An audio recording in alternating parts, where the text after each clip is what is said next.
नमस्कार मित्रांनो, एक्सेल ज्ञानच्या पहिल्या भागात तुमचं स्वागत आहे.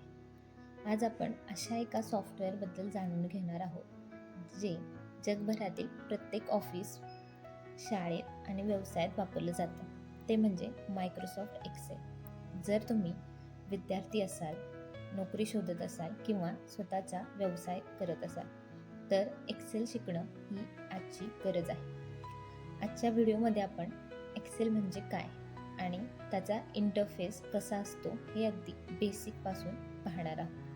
पहिल्यांदा बघूया व्हॉट इज एक्सेल. सोप्या भाषेत सांगायचं तर एक्सेल हे एक स्प्रेडशीट प्रोग्राम आहे. त्याचा वापर डेटा व्यवस्थित मांडण्यासाठी, मॅथमॅटिकल कॅल्क्युलेशन करण्यासाठी तसेच रिपोर्ट तयार करण्यासाठी केला जातो. चला तर मग हे एक्सेल नेमकं कसं ओपन करायचं ते आपण बघूया. पहिल्यांदा स्क्रीनवर तुम्ही इथं स्टार्ट बटन आहे, त्या स्टार्ट बटनावर क्लिक करणार आहात.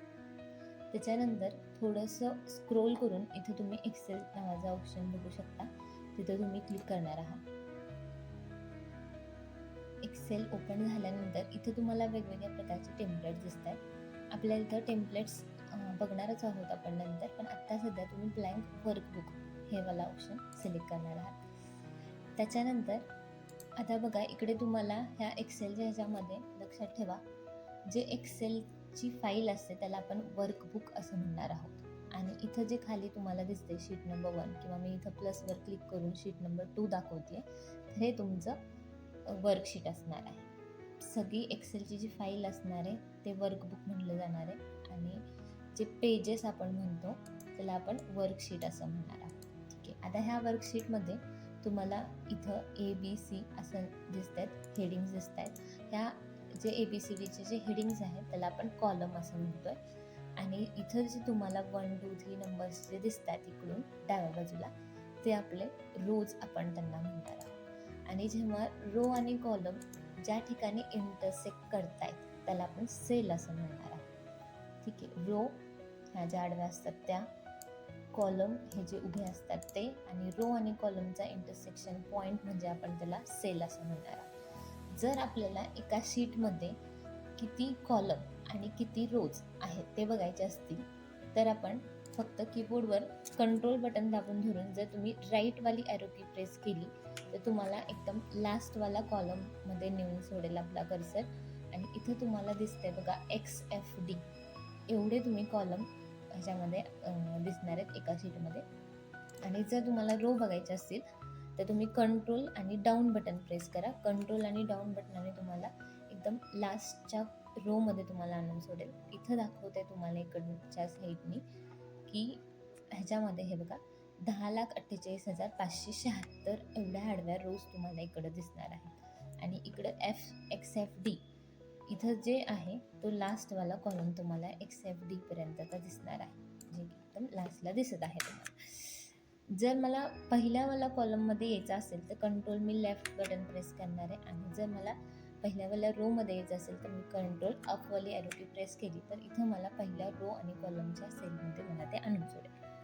आता तुम्हाला जर बघायचं असेल की हा रोजचा आणि कॉलमचा जो इंटरसेक्शन पॉईंट मी म्हटलं, जसं सेल असं म्हटलं, तर त्या सेलचा नेमका ॲड्रेस काय आहे तर इथं तुम्हाला तो इथं नेम बॉक्स जो भाग आहे तिथं दिसतोय बघा, तो तुम्हाला त्या ठिकाणी नेम बॉक्सच्या ह्याच्यामध्ये दिसेल. आत्ता माझं जे क्लिक आहे B नावाचा कॉलम आहे आणि 4 नंबर नावाची रो आहे, तर मला इथं B4 मध्ये मला ते दिसतंय. डायरेक्ट मी इकडं दुसरीकडं क्लिक केलं तर H नंबरचा कॉलम आहे आणि 5 नंबर नावाची रो आहे, तर मला इथं H5 असं दाखवते. इथं मला H5 दाखवते नेम बॉक्समध्ये. नेम बॉक्स तुमच्या सेलचा ॲड्रेस दाखवण्याचं काम करत असतं. जर समजा मला डायरेक्ट ह्याच्यामध्ये जायचं असेल एखाद्या सेलमध्ये तर मी इथं सुद्धा कीबोर्डवरून टाईप करू शकते. समजा मला F78 मध्ये जायचं तर मी F78 टाईप करणार, एंटर बटन दाबलं, तिथे मला F नावाच्या कॉलममध्ये आणि 78 नंबर नावाच्या रोमध्ये ते आणून सोडेल. आणि मला इथं ती सेल दाखवते आणि नेम बॉक्समध्ये पण मला इकडे दाखवेल की ते F78 मध्ये ते मला आणून सोडलेलं आहे. ठीक आहे, आता ह्याच्यामध्ये तुम्हाला ह्याच्यामध्ये इथं टायटल बार दिसतोय. हा टायटल बार जर तुम्ही फाईलचं नाव सेव्ह केलं तर त्या इथं बुक 1च्या ऐवजी ते नाव बदलेल, तुमच्या फाईलचं नाव तिथं दाखवेल. इथं तुम्हाला फाईल होम इन्सर्ट म्हणून मेनू आहे, ज्याला आपण मेनू बार म्हणतो, इथं ते दाखवेल. हा नेम बॉक्स आहे, आत्ता जसं सांगितलं मी तसं. त्याच्यानंतर हा फॉर्म्युला बार आहे. हा फॉर्म्युला बार जर तुम्ही त्या सेलमध्ये काही टाईप केलं तर ते त्या फॉर्म्युला बारवर दिसेल, किंवा तुम्ही जो फॉर्म्युला तिथं टाईप केलेला आहे तो सगळा फॉर्म्युला त्या ह्याच्यामध्ये दिसणार आहे. समजा मी जर इथं 1 2 3 असा नंबर टाईप केला तर तो 1 2 3 नंबर मला ह्या ठिकाणी पण दिसतोय, आणि 1 2 3 नंबर मला इथं पण तुम्हाला फॉर्म्युला बारवर ह्या ठिकाणी पण दिसणार आहे.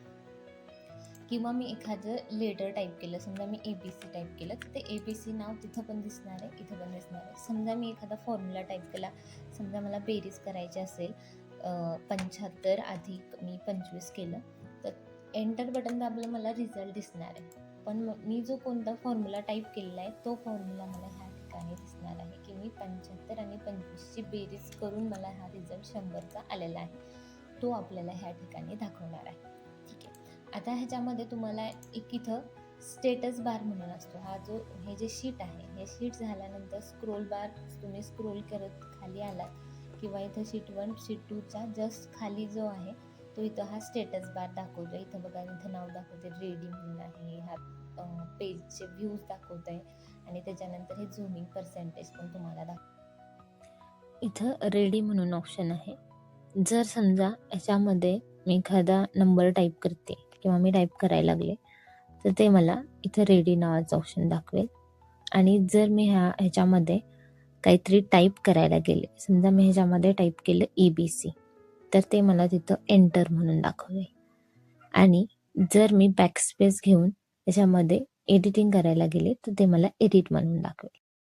आज आपण एक्सेल ओपन कसं करायचं आणि त्याचा इंटरफेस कसा आहे तो पाहिलेला आहे. नेक्स्ट व्हिडिओमध्ये मी तुम्हाला एक्सेलमध्ये एखादा डेटा टाईप कसा करायचा ते आपण त्याच्यामध्ये शिकणार आहोत, आणि काही बेसिक फॉर्म्युलाज आपण त्याच्यामध्ये शिकणार आहोत. तर त्यासाठी stay tune with me. Thank you.